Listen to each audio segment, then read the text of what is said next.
Dear students, in this video we are going to decode the union budget for 2021-22.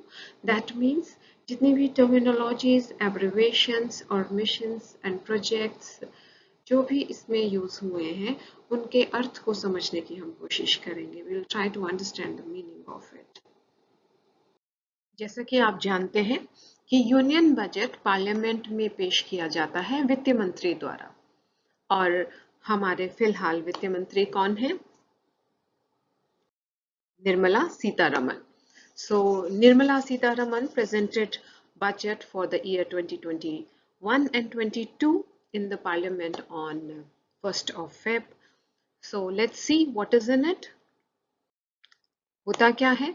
Union budget होता है income and expenditure सरकार का, केंद्र का financial year जो हमारा अप्रैल से शुरू होता है, 1 अप्रैल से, और हर वर्ष के 31 मार्च को ये कंप्लीट होता है.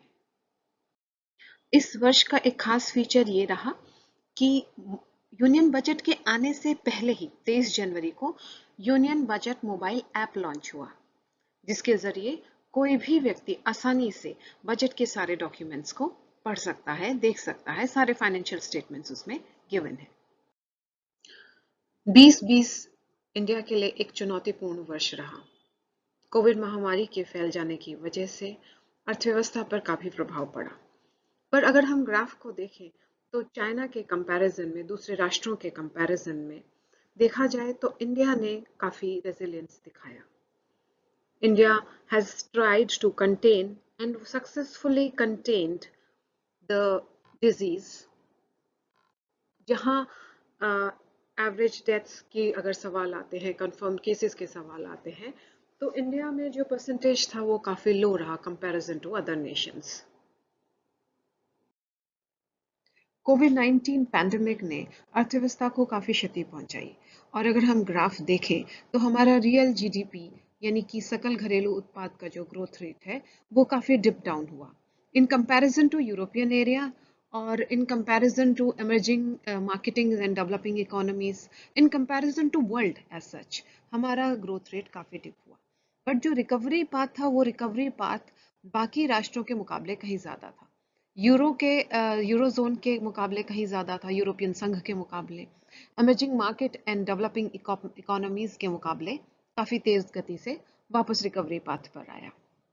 उसी तरह हम देखते हैं कि क्योंकि ये महामारी थी तो यहाँ पर ऑब्वियसली एम्प्लॉयमेंट में वेजेस का कट जाना एक स्वाभाविक सी स्थिति थी, और ऐसी स्थिति में मांग का घट जाना भी एक स्वाभाविक स्थिति थी. सो ओवर हियर अगर हम देखते हैं तो कंज्यूमर प्राइस इंडेक्स हमारा वो भी ओवरऑल स्टेबल ही रहा, बट दिसंबर 2020 में ये काफी डाउन गया. कंज्यूमर फूड प्राइस इंडेक्स को देखते हैं तो वहां पर भी हमें एक सिमिलर सा ट्रेंड यहाँ पर मिलता है. इन दिस लाइट अगर हम देखें कि भाई रुपए का, एक रुपए का एक एक पैसा कहाँ से आता है, तो हम सबसे पहले देखेंगे कि सबसे अधिक हमारा कंट्रीब्यूशन है बोरोइंग से, उधार लेने से, और लाइबिलिटीज से. यानी यहाँ से हमें 36 पैसा मिलता है 100 में से, 100 पैसे में से, रुपए के 100 पैसे में से 36 पैसा हमें यहाँ से हासिल होता है. उसके बाद फॉलोड बाय जीएसटी जहाँ से हमें 15 पैसे मिलेंगे, and then income tax, direct income tax से हमें 14 पैसे मिलते हैं. Then we'll come to the corporation tax, जो बड़ी corporations है वहां से हमें 13, and then it is followed by union excise duty, और यहाँ से मिलते हैं हमें 8 पैसा. लेटर ऑन जो लास्ट में रहता है हमारा वो है non tax revenue. Non tax revenue से हमारा 6 पैसा आता है. नॉन टैक्स रेवेन्यू हम कहते हैं लाइसेंस को, फीस को, सरकार की खुद के पब्लिक अंडरटेकिंग्स को, जहाँ सरकार को मुनाफा होता है, जहाँ सरकार के स्टेक्स लगे हुए हैं, वहां से होने वाले मुनाफे को हम नॉन टैक्स रेवेन्यू में इंक्लूड करते हैं. फिर नॉन डेट कैपिटल रिसीट, सरकार ने अगर कहीं और उधार दिया हुआ है वहां से जो पैसा आता है या वहां से इंटरेस्ट पेमेंट होता है तो वो सारा हमारा नॉन डेट कैपिटल रिसीट्स में आता है, जिसे हम उधारी नहीं कह सकते. एंड 3 पैसा comes from custom duties, whatever we are importing, और वहां से आने वाला जो भी है उसके ऊपर लगाई गई ड्यूटी से हमारा 3 पैसा यहाँ पर आता है. अब ये पैसा जाता कहाँ पर है? अब इस पैसे को खर्च कैसे किया जाता है? तो अगर हम खर्च में देखें तो सबसे अधिक जो खर्चा है, क्योंकि हमारा सबसे अधिक उधारी थी, तो सबसे अधिक खर्चा हमारा इंटरेस्ट पेमेंट में जाता है। 100 रुपए में से अगर देखा जाए तो 20 रुपए हमारे इंटरेस्ट पेमेंट में जाते हैं। और इसके बाद जो नेक्स्ट है वो संविधान के अनुसार केंद्रीय सरकार को टैक्सेस और ड्यूटीज में से आए हुए पैसे को स्टेट्स के साथ शेयर करना पड़ता है। तो 16% हमारा वहां चला जाता है। यानी कि अगर हम बोले तो 1 रुपए में से 100 पैसे में से 16 पैसा वहां चला जाएगा, यानी 100 रुपए में से 16 रुपए वहां चले जाएंगे। इस हिसाब से हम देख सकते हैं। देन विल कम कि नेक्स्ट हाईएस्ट कहाँ पर जाता है, सेंट्रल सेक्टर स्कीम्स में जाता है। दैट इज 14%, यानी कि 100 रुपए में से 14 रुपए सेंट्रल सेक्टर स्कीम के ऊपर लगे। और इसके बाद फाइनेंस कमीशन और दूसरे जो फाइनेंस कमीशन ने रिकमेंडेशन दी है कि स्टेट्स को ट्रांसफर करना है या जहां भी ट्रांसफर करना है, वहां पर हमारा 10 पैसा जाता है। राइट, अब यहीं पर देखते हैं कि this is followed by another centrally sponsored scheme, जहां पर हम 9% खर्च करते हैं। सेंट्रल सेक्टर स्कीम और सेंट्रली स्पॉन्सर्ड स्कीम, इन दोनों में क्या फर्क है? यहाँ पर जो डिफरेंस है वो सिर्फ फंडिंग का डिफरेंस है। फंडिंग का मतलब ये है कि सेंट्रल सेक्टर स्कीम 100% सेंट्रल के द्वारा ही फंड की जाती है। यहाँ पे जो रिसोर्सेज हैं वो स्टेट को ट्रांसफर नहीं किए जाते। सेंट्रली स्पॉन्सर्ड स्कीम में गवर्नमेंट की शेयरिंग होती है। शेयरिंग का मतलब है कि कोई भी स्कीम है उसमें मान लीजिए 50% गवर्नमेंट देगी, 50% स्टेट देगी, या फिर 90% सेंट्रल गवर्नमेंट देगी, 10% स्टेट देगा, इस तरीके से।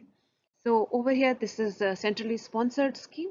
और उसके बाद हमारा जाता है डिफेंस के ऊपर 8 और सब्सिडीज के ऊपर 8। सब्सिडीज जो कि उत्पादनकर्ता को दी जाती है ताकि उसकी वस्तु बाजार में कम दाम पे बिक सके। अगर कोई किसी भी वस्तु को सरकार प्रमोट करना चाहती है, जैसे सोलर लाइट्स हो गए, सोलर लैंप हो गए, तो उत्पादनकर्ता को उसकी कुछ प्रतिशत कॉस्ट दे देती है ताकि कंज्यूमर को वो सस्ते में मिले और उस प्रोडक्ट को प्रमोट किया जा सके। उसके अलावा पेंशन्स पे 5 पैसा खर्च किया जाता है। और दूसरे अगर हम और भी एक्सपेंडिचर देखें, गवर्नमेंट के एडमिनिस्ट्रेशन के एक्सपेंडिचर देखें, तो वहां पर 10 पैसा खर्च किया जाता है। तो इस तरीके से हमारा रुपया कहाँ से आया और कहाँ गया। अब हम देखते हैं रेवेन्यू रिसीट्स और एक्सपेंडिचर के ग्राफ को। तो सबसे पहले तो हमें ये जानना जरूरी है कि रेवेन्यू रिसीट कहते किसे हैं। रेवेन्यू रिसीट का मतलब जो सरकार के पास पैसा आ रहा है वो किसी उधारी से नहीं आ रहा। दैट मीन्स कि लायबिलिटी सरकार की इंक्रीज नहीं हो रही है और ना ही सरकार का कोई एसेट यहाँ पर डिक्रीज हो रहा है। यानी सरकार अपनी अंडरटेकिंग्स को बेच के, अपने पब्लिक सेक्टर के स्टेक्स को बेच के पैसा राइज कर रही है। So this is revenue receipts.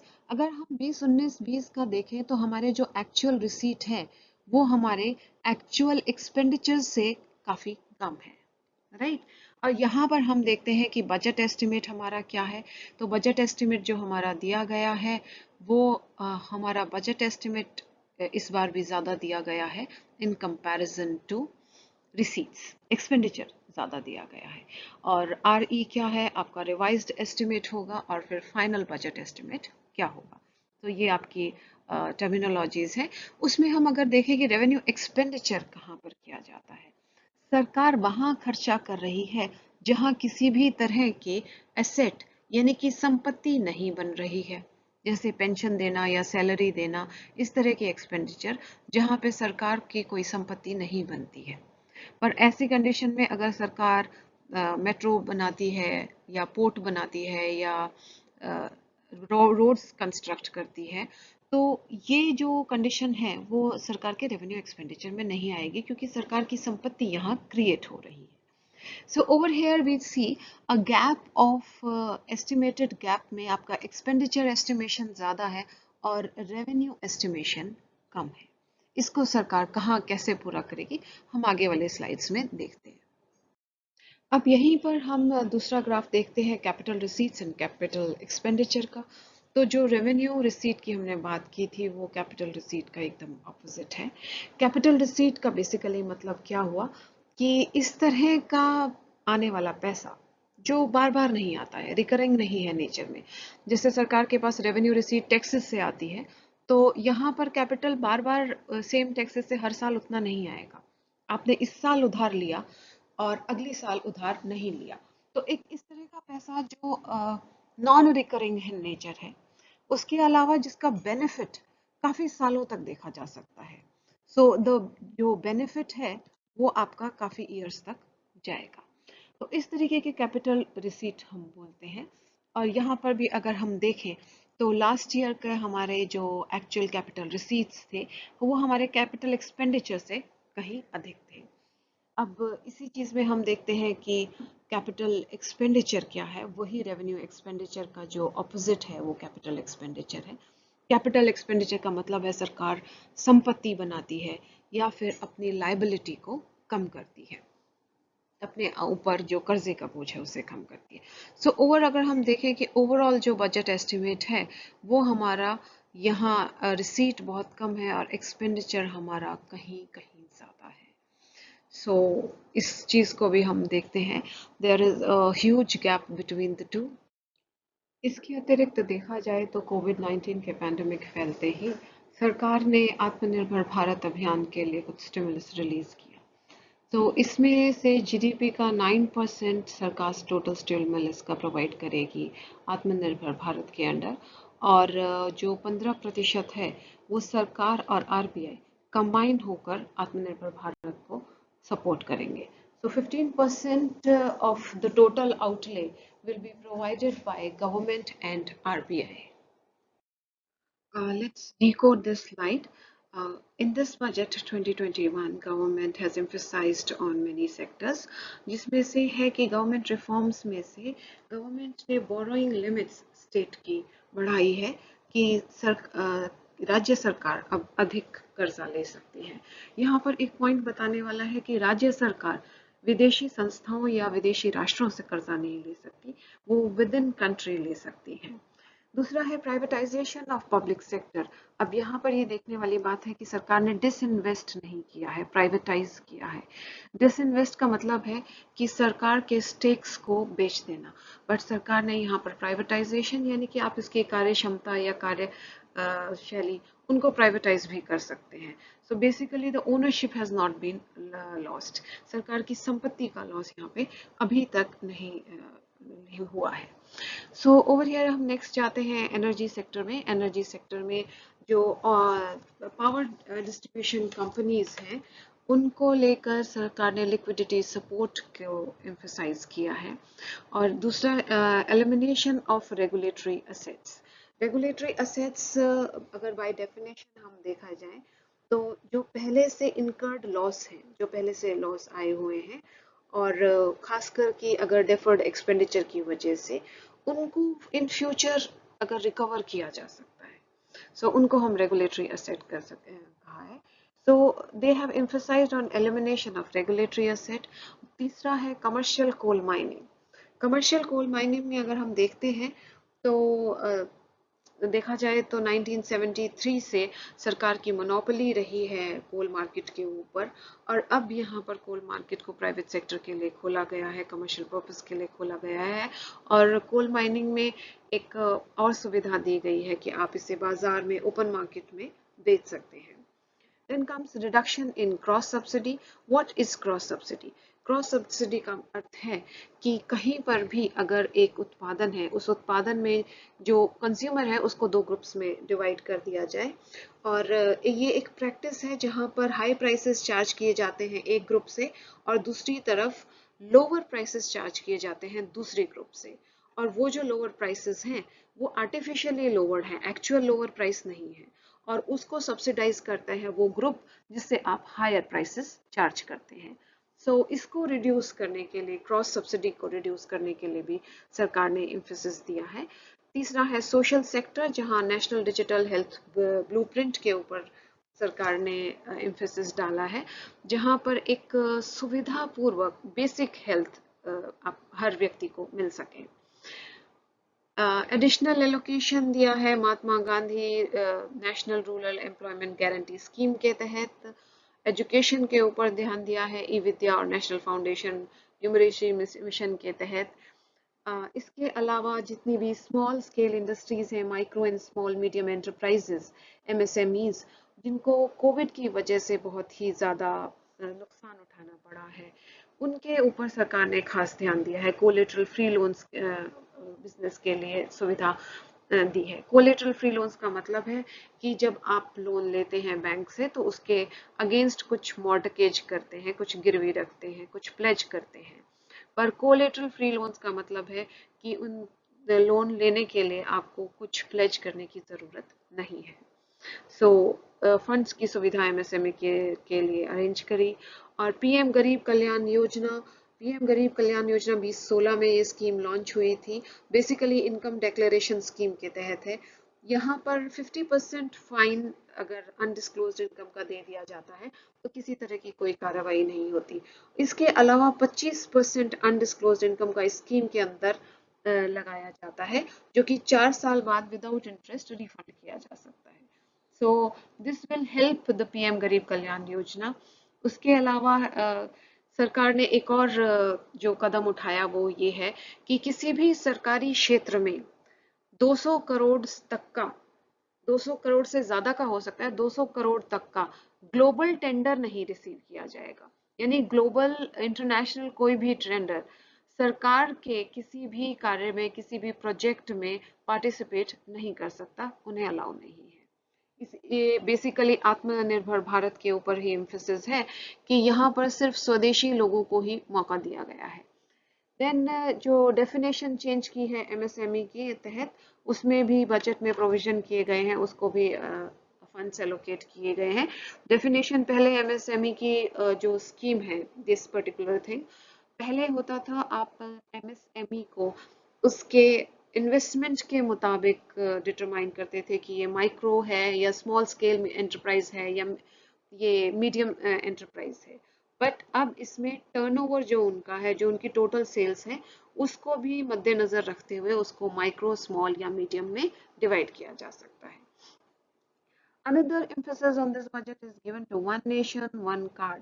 That means जो पब्लिक डिस्ट्रीब्यूशन सिस्टम का जो राशन कार्ड वगैरह है, वहाँ पे ज़रूरी नहीं है कि आप इस राज्य से बिलोंग करते हैं तो इसी राज्य में आपका राशन कार्ड चलेगा। यानी कि एक राशन को लेके माइग्रेंट वर्कर किसी भी पीडीएस शॉप में, किसी भी पब्लिक डिस्ट्रीब्यूशन शॉप में जाकर अपना राशन ले सकता है। और free food grain supply migrants के लिए इस सुविधा पे भी जोर दिया गया है। Now coming to the agriculture and allied sectors, Finance Minister already announced for this agriculture sector 75,100 crores of credit, concessional credit, जिसके through किसान credit card through which the farmers can avail the facility, और यहाँ पर already 30,000 crore has already been funded for the farmers, और ये NABARD के through national bank for agriculture and rural development के through ये डिस्ट्रीब्यूट किया जाएगा। So this was for the agriculture sector. Health sector में देखें तो एक प्रिवेंटिव अप्रोच ली गई है। प्रिवेंटिव अप्रोच में basically to prevent any kind of a disease. So यहाँ पर भी आत्मनिर्भर स्वस्थ भारत योजना के ऊपर एम्फेसिस किया गया है, और 64,180 करोड़ का ले आउटले किया है अगले 6 साल के लिए। दिस विल सपोर्ट जितने भी हेल्थ सेंटर्स हैं, वेलनेस सेंटर्स हैं, उसके अलावा national centre for disease and control और इंटीग्रेटेड हेल्थ इंफॉर्मेशन पोर्टल को एक्सपेंड करने के लिए। So this total outlay works upon this. और सप्लीमेंट्री न्यूट्रिशन प्रोग्राम और पोषण अभियान को मर्ज करके मिशन पोषण 2 लॉन्च किया गया। So this is for the health sector which has been emphasized. Since this budget is exactly followed by the pandemic year, so that already जो outlay था 35,000 करोड़ already allocate कर दिया गया था। पर जो अब बजट एस्टिमेट जो लगाया जा रहा है लास्ट ईयर, जो फंड्स के हेल्थ आउटले के लिए एलोकेट किया गया था, वो था 94,452 करोड़। इस साल के बजट में हेल्थ आउटले जो एलोकेट किया गया है वो 2,23,846 करोड़ है। So it's huge jump in this health outlay, और जिसमें से सिर्फ 35,000 करोड़ सिर्फ कोविड-19 वैक्सीन के लिए दिया गया है। सो इस हिसाब से अगर हम देखें तो हमारा टोटल जो बजट है हेल्थ का, हेल्थ एक्सपेंडिचर है, वो 1.8% ऑफ जीडीपी आता है। Looking at the industry, production-linked incentive scheme has been extended to 13 sectors, and the amount allocated is 1.97 lakh crore for the next 5 years. Now we go for the NIP, that is National Infrastructure Pipeline. Over here, the highest amount is being allocated among the 7,400 projects is to the energy sector, that is of 24%, then followed by roads 18%, followed by urban infrastructure, that is 17%, and then the railways 12%. 29% has been given to the other projects, that includes every minor street roads and everything. So after that, there has been a Mitra scheme. Mitra scheme is basically the textile industry, and it is a mega investment textile park basically. So this sector has been leading to create 7 textile parks over next 3 years. Continuing with the infrastructure, the aim for National Rail Plan is that कि what is required in 2050, जो 2050 की requirement होगी लोगों की, उसके मुताबिक 2030 तक adequate infrastructure बन जाना चाहिए। दूसरा है जो हमारा शेयर है रेल फ्रेट का, यानी कि माल ढुलाई जो है वो कितना प्रतिशत है कुल हमारे रेल ट्रैफिक का, वो 27% है, उसको बढ़ाकर तकरीबन 45% करना। इसके अलावा 2023 तक जितनी भी ब्रॉडगोज रूट्स हैं उनको 100% इलेक्ट्रीफाई कर देना, और जितने भी indigenous developed automatic train protection systems हैं उनको लॉन्च करना। In the power sector, 139 gigawatt of installed capacity was added during 6 years, connecting additional 2.8 crore households. So with additional 1.41 lakh circuit kilometer of transmission lines. उसके अलावा जो hydrogen energy mission was launched in this budget. Hydrogen energy mission is basically to produce hydrogen through green resources. So this is basically green hydrogen mission. So this is to decarbonize heavy industries like steel, cement, or moreover it's a key to clean electricity mobility जो rare minerals पे depend नहीं करेगी. So this is for the power. So over here piped natural gas के उसमें देखा जाए, so Ujjwala scheme should cover 1 crore more beneficiaries, और इसमें 100 more districts should also come for the distribution network. इसके अलावा independent gas transportation system set किया गया है ताकि एक कलेक्टिव डेवलपमेंट हो सके. Then the infra financing. So over here, developmental finance institutions, that is DFI, and for this, rupees 1 lakh crore has been required for funding the ambitious national infrastructure pipeline project. So this was one of the things, and then so next is the national monetization pipeline of brownfield infra assets. Infra assets is infrastructure assets, और brownfield कौन से assets होते हैं? They are basically the old projects, existing infrastructure assets, जहाँ पर basically investment opportunities exist करती हो. So they are the target for modest returns with less risk. So this is what the government is trying to monetize already existing infrastructure. Then the government for the other infrastructure is the urban development. Over here Jal Jeevan Mission एक universal water supply के लिए, उसके बाद urban स्वच्छ Bharat mission जिसके लिए already 1,41,678 crore रुपया allocate किया गया नेक्स्ट 5 years के लिए. Then to tackle the air pollution in 42 urban centers, the total amount which is assigned is 2,217 crore. So उसके अलावा voluntary vehicle scrapping policy. Then comes innovative PPP model to augment public bus transport. PPP model हम किसे बोलते हैं? Public private partnership को। Then Metrolite and Metroneo for Tier 2 and peripherals for Tier 1 city has also been taken into consideration. So going back to agriculture, so Swamitva scheme was to be extended to all the states and all the UTs. ये स्वामित्व scheme, survey of village mapping with improvised technology in village areas, has been launched on Panchayat Day. और panchayat day कब होता है आपका? 24 अप्रैल 2020 को ये launch की गई स्कीम, और 24 अप्रैल को होता है panchayat day. So basically to map the land area so that the village can have the ownership of the land, the financial security of them so they can claim their land and can have loan against it. So this is Swamitva. Then came the Operation Green scheme to include 22 more perishable commodities.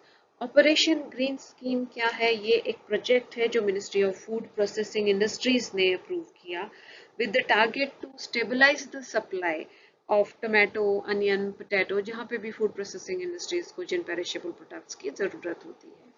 The third one is 1000 more mandis to be added into eNAM. eNAM क्या है आपका? Electronic National Agriculture Market, that is an online trading platform. So this was for the agriculture. For the fishery part, जो development है modern fishing harbors का, fishing land centers का, उसकी किया गया. Then comes multipurpose seaweed park to be set up in Tamil Nadu.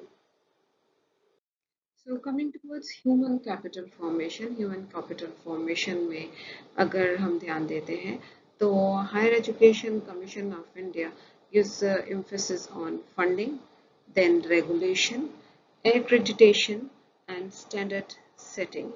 So for this revamped post matric scholarship SC students के welfare के लिए 100 नए स्कूल खोलने का टारगेट है, नए सैनिक स्कूल खोलने का, और 750 एकलव्य स्कूल ट्राइबल एरियाज में खोलने का टारगेट है. जापान और यूएई से पार्टनरशिप एक्सटेंड की गई है for the skill development. So looking at the expenditure on education as percentage of GDP, it was 2.8% in 2014-15, and in 2021 the budget estimated to be 3.5% of the total GDP.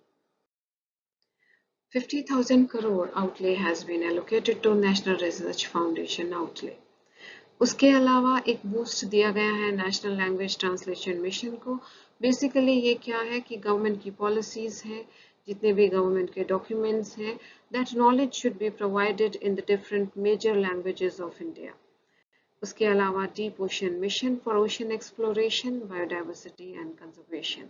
The emphasis is given on that.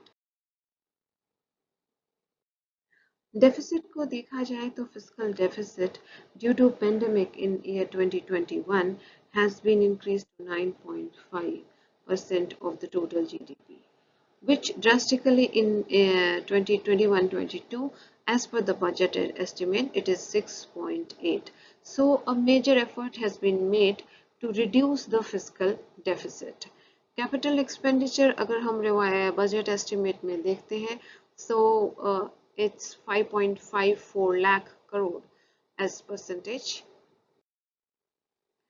Tax की बात करें तो senior citizen को tax exemption दी गई है. जो सिर्फ pension और इंटरेस्ट इनकम पे रह रहे हैं, उसको जो पेइंग बैंक है वो डिडक्ट करके उनके नेसेसरी टैक्स को हटा के उनके इनकम में से निकाल लेगा.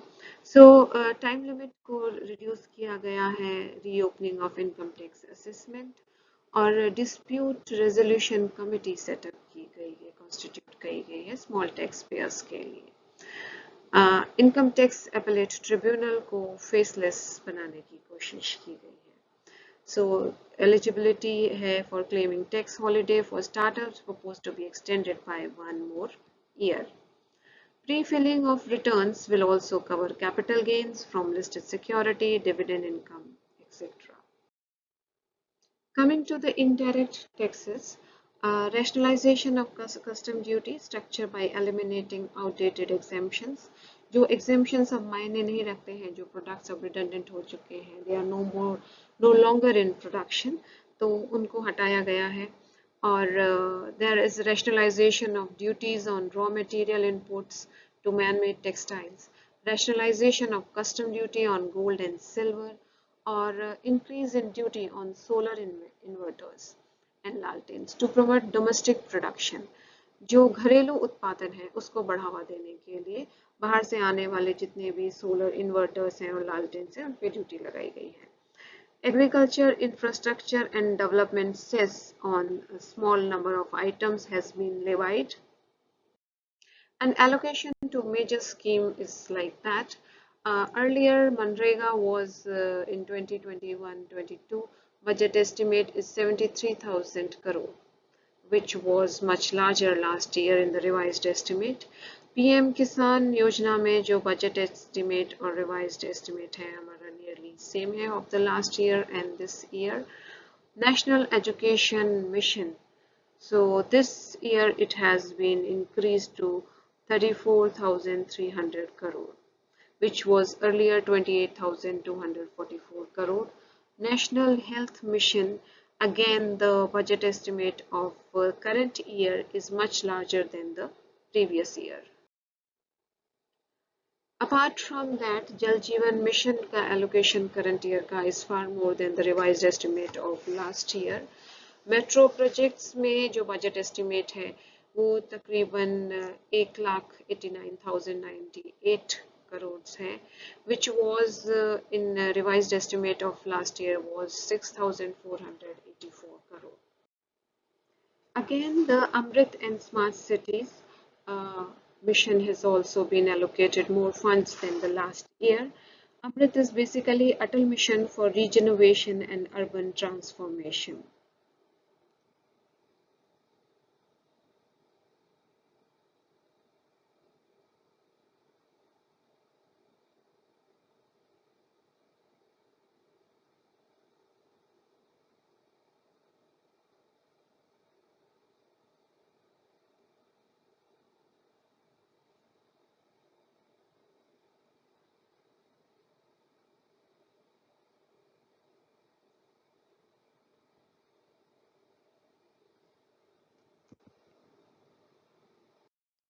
मेजर एलोकेशंस हमारा इस तरीके से है. मिनिस्टर ऑफ हाउसिंग और अर्बन अफेयर्स को 54,581 crore, ministry of health and family welfare को 73,932 करोड़, मिनिस्ट्री ऑफ एजुकेशन को 93,224 करोड़, रेलवेज को 11,55 crore and ministry of road transportation को 11,81,001 crore. Ministry of Agriculture and Farmers Welfare, the allocation has been 1,31,531 crore. Ministry of Rural Development, the allocation has been 1,33,690.